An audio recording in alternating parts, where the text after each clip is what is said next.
Desde luego, el mundo de la cultura sin los mecenas, sin el patrocinio o sin el mecenazgo sería imposible, y ese vínculo entre el mundo de la empresa y la sociedad, pero también el arte y la cultura, pues es necesario para impulsarlo y también para que se entienda y también para que llegue a la sociedad, a todos aquellos que tienen que disfrutar y también aprender.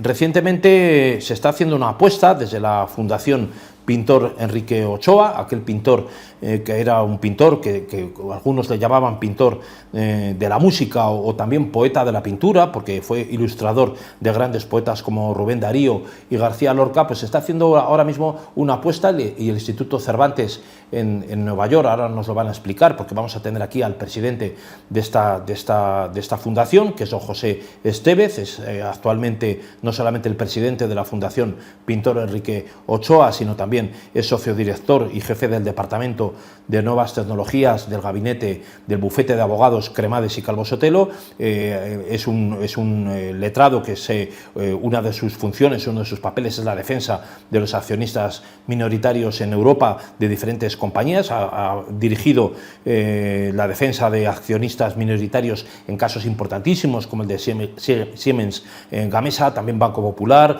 Volkswagen, en fin, Bankia, Repsol, YPF y otras muchísimas. Bueno, pues también es el presidente de esta fundación que está acercando el mundo de la empresa a la sociedad. Tenemos que recordar que este pintor fue uno de los pintores importantes de ese mundo que estamos contemplando, y que vinculó la pintura con la poesía, o incluso la poesía con la pintura. Vamos a ver un vídeo y luego vamos a departir un poco con don José Estevez, que nos va a contar no solamente del pintor y de la labor de la fundación, sino un poco de cómo está ahora mismo el mundo jurídico desde esa posición privilegiada que él tiene como socio director del despacho Cremades Calvo Sotelo.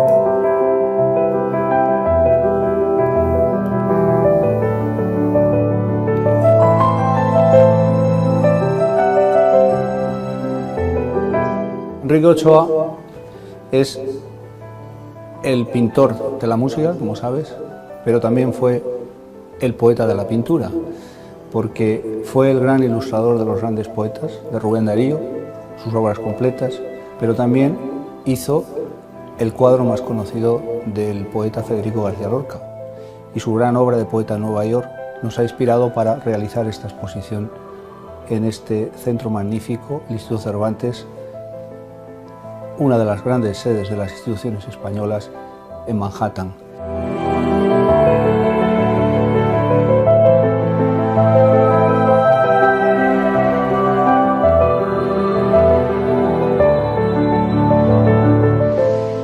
La Fundación Ochoa está haciendo una labor fantástica de resaltar, de recuperar, de promocionar el trabajo de uno de nuestros grandes pintores contemporáneos. El siglo XX dio mucho juego a la cultura española y a la cultura del mundo, y uno de los líderes, de los pintores más destacados, fue el pintor Ochoa, ¿no?, que hemos sabido valorar cada vez más gracias al trabajo de la propia Fundación, ¿no?, a través de las exposiciones en España, fuera de España, en Viena, ahora en Nueva York, que se ha ido impulsando a través de su presidente, de nuestro socio, Pepe Estevez, el nieto del gran Ochoa, que ha sabido pues hacer lo que hace un buen heredero, un buen descendiente, ¿no?, que es básicamente reconocer, promocionar, valorar, conservar, mantener y compartir todas las cosas buenas que ha creado Ochoa para el mundo.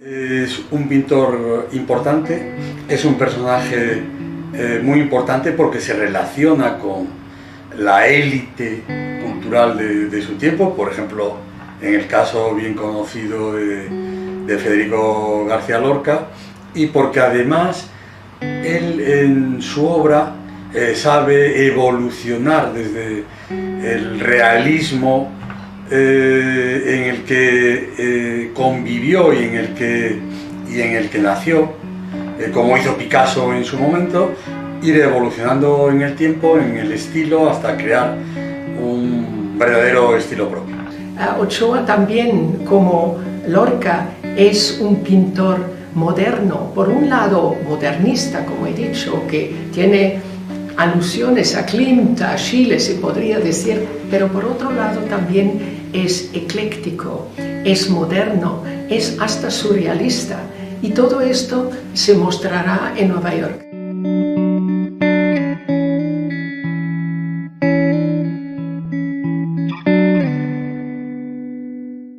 El diseño es una de las formas culturales más activas y dinámicas actuales, y con frecuencia lo que hace es construir identidades. Esa formación de los diseñadores también se fundamenta en las identidades de todo su entorno. En el caso de los diseñadores que se forman y que trabajan en España, con las múltiples identidades culturales que tiene nuestro país, algunas de ellas, como las del romancero gitano de Lorca, recogidas de manera tan magnífica por el pintor Enrique Ochoa.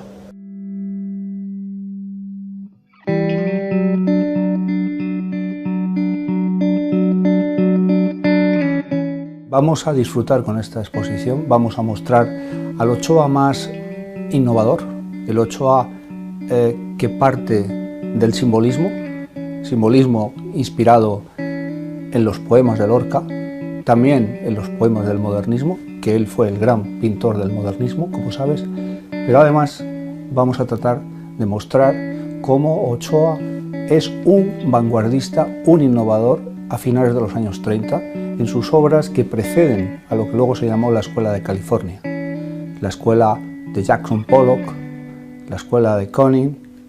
Ya Ochoa, años antes, había hecho el gran expresionismo abstracto americano desde su tierra andaluza. Con García Lorca se cumple ese deseo del poeta y del pintor de llevar esa figura eterna de la poesía española al centro de Nueva York.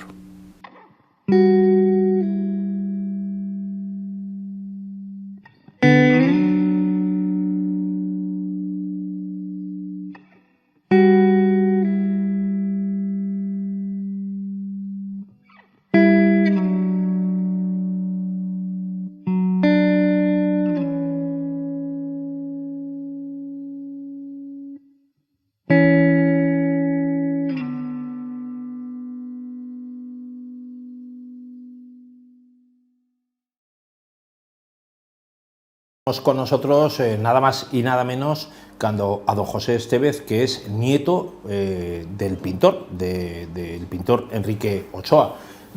Don José, muy buenas tardes. Hola, buenas tardes. Bueno, enhorabuena primero por esa exposición, ese objetivo, y desde luego el logro de conseguir mantener el nombre de ese pintor memorable, que además es su abuelo, ¿no? Sí, muchas gracias, muchas gracias.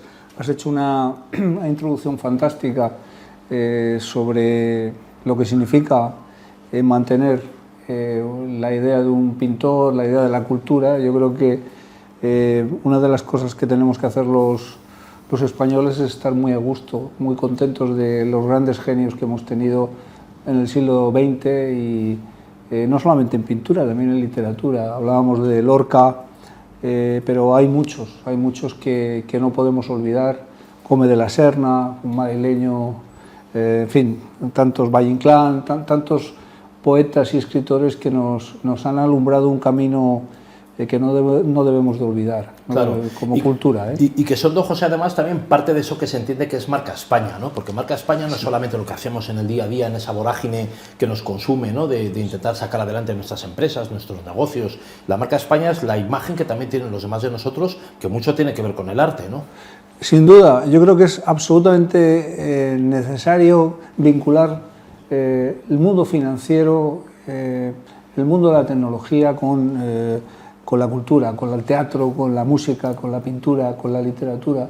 Nosotros ahí tenemos un potencial fuera de serie, ¿no? Si uno mira un poquito el siglo XX, los grandes pintores del siglo XX son españoles.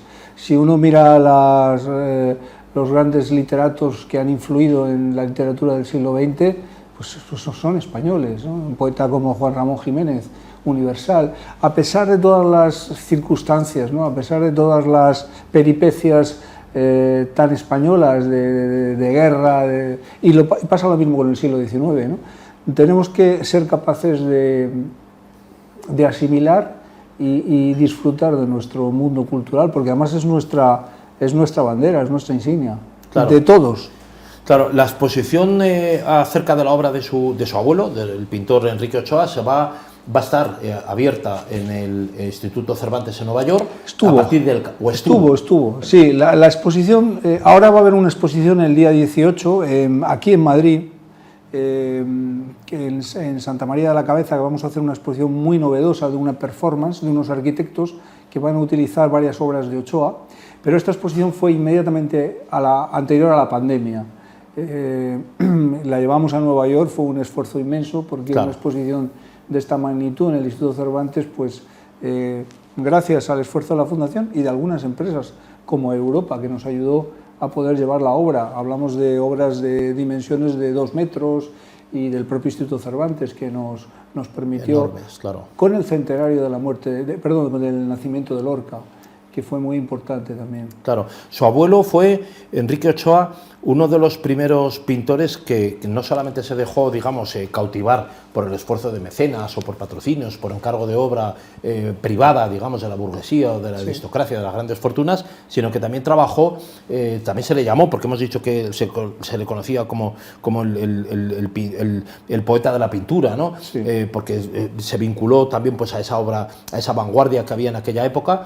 También trabajó para empresas, ¿no? Porque, por ejemplo, Blanco y Negro fue uno de los grandes ilustradores y empezó, digamos, a prestarse, bien entendido, al encargo de la empresa, ¿no? Que fue uno de los vanguardistas en esto, ¿no? Totalmente. Por eso está también llevado el mundo financiero, el mundo económico al mundo de la cultura. Eso lo entienden muy bien, como enseña cultural los franceses, lo entienden muy bien, ¿no? Cuando habla, este fin de semana he estado visitando el hotel de la Marine, que es una maravilla. Ahí construyen ellos la marina, toda la cultura de la marina francesa. Nosotros tenemos una marina tan importante o más que ellos, una historia marítima tremenda. Efectivamente, el mundo de Ochoa es un mundo de un pintor vinculado a las empresas gráficas, especialmente, o sea, al mundo gráfico. Hablamos de 1914, 1915... Años 20, fantásticos. Años 20, cuando la fotografía no tenía la calidad técnica que tiene ahora.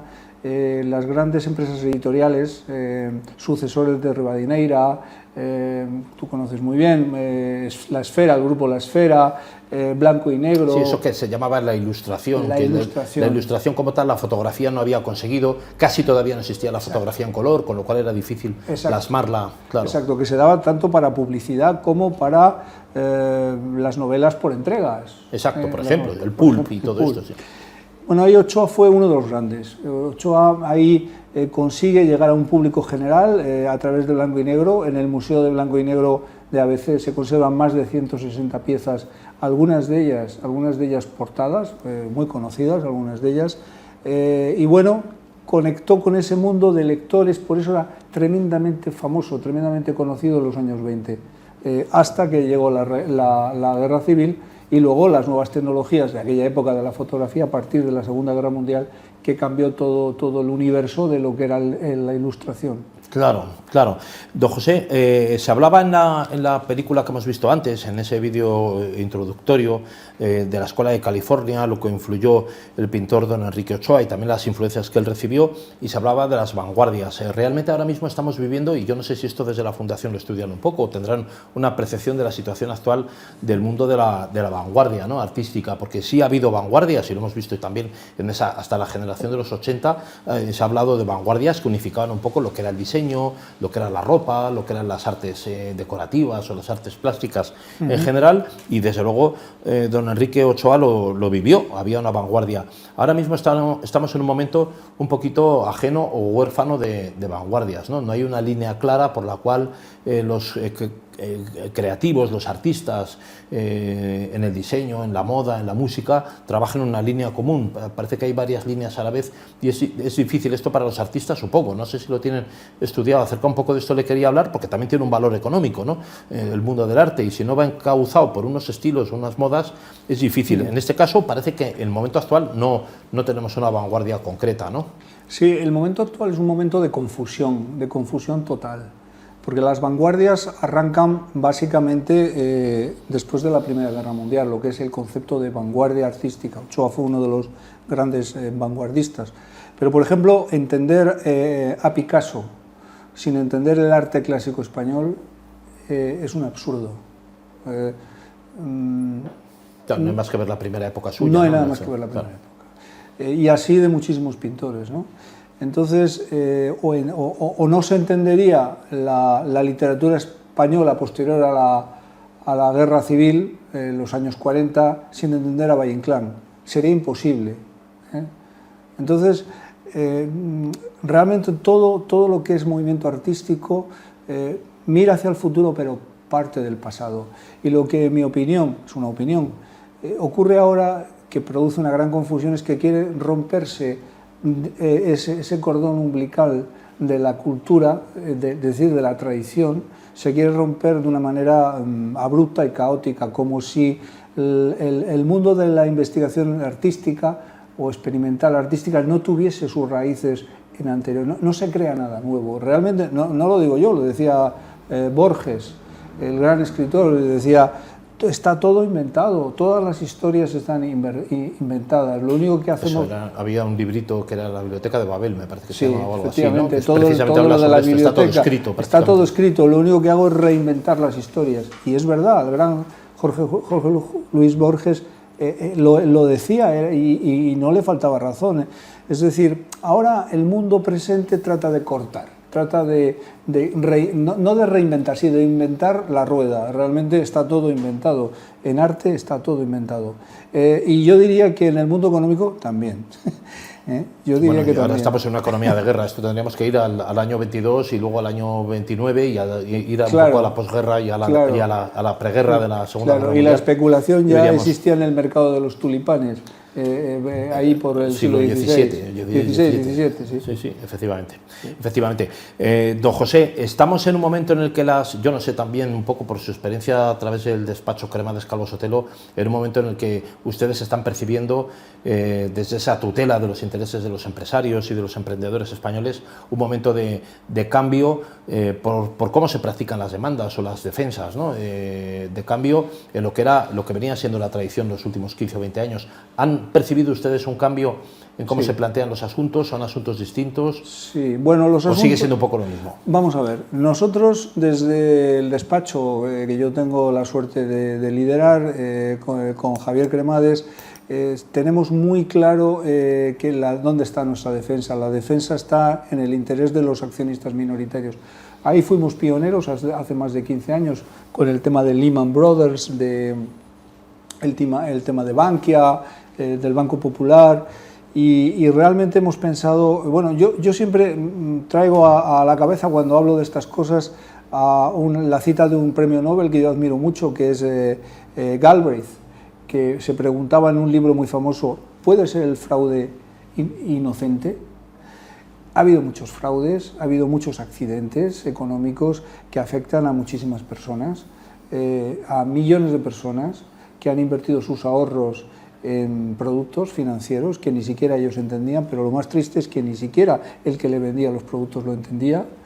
Y bueno, por eso han recaído muchísimas condenas a banca, ¿no? Claro, porque el que la vendía en la mesa tampoco tenía ni idea, ¿no? Y que confiaban en su banquero, en su director de oficina de siempre, etcétera. Sí.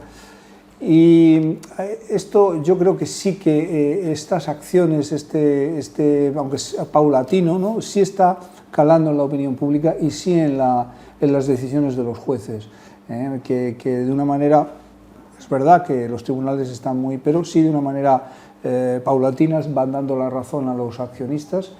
Y a nosotros nos gustaría que fuera algo más rápido, que la justicia, si es muy lenta, pues no es tan justicia, ¿no? Necesita un poquito más de rapidez. Nos da esa sensación a todos. Claro, nos da esa sensación. Pero lo cierto es que, bueno, a mí personalmente, si me preguntas, José Luis, qué es lo que yo establecería una regla tan sencilla como la que hay en Estados Unidos, una acción de clase. Las acciones de clase, ¿por qué no existen en Europa las acciones de clase? ¿Por qué no existen? Podrían existir perfectamente. Estamos importando muchas novedades, esta podría ser una más. Claro, ¿no? Si un accionista holandés invierte en comprar acciones en España o un español invierte en un país de la Unión Europea, pues ¿cómo no puede haber una acción de clase para reclamar un daño? Pues claro, si tienes que reclamar un daño pequeño por cantidades pequeñas, irte a una jurisdicción extranjera, contratar a un abogado, al final no lo haces. Por eso algunos poderes no quieren que exista la acción de clase. En Estados Unidos abarca todo el territorio americano. ¿Es España una isla en esto? No es España, es Europa. Es Europa. Nosotros estamos desde hace muchos años, y ahora este mes tendré ocasión de estar en Atenas hablando precisamente de este tema. Digo en Atenas porque nos reunimos la Federación de Asociaciones de Accionistas Minoritarios de toda Europa. Los alemanes son potentes, los holandeses son potentes, una federación que luchan por los derechos de los minoritarios. José Luis, las empresas, las grandes corporaciones no son de los directivos, son de sus accionistas. Los dueños de las grandes empresas no son los directivos, son los accionistas, y son ellos los que tienen que marcar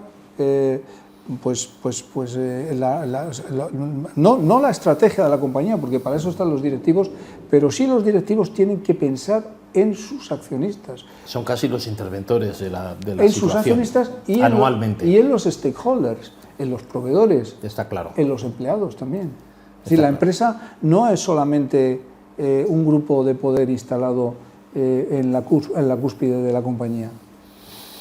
Muy bien, don José Estévez, socio director y jefe del Departamento de Nuevas Tecnologías de Cremades Calvo Sotelo, también presidente de la Fundación Pintor Enrique Ochoa, de la que es usted nieto, además, sí, del pintor. Bueno.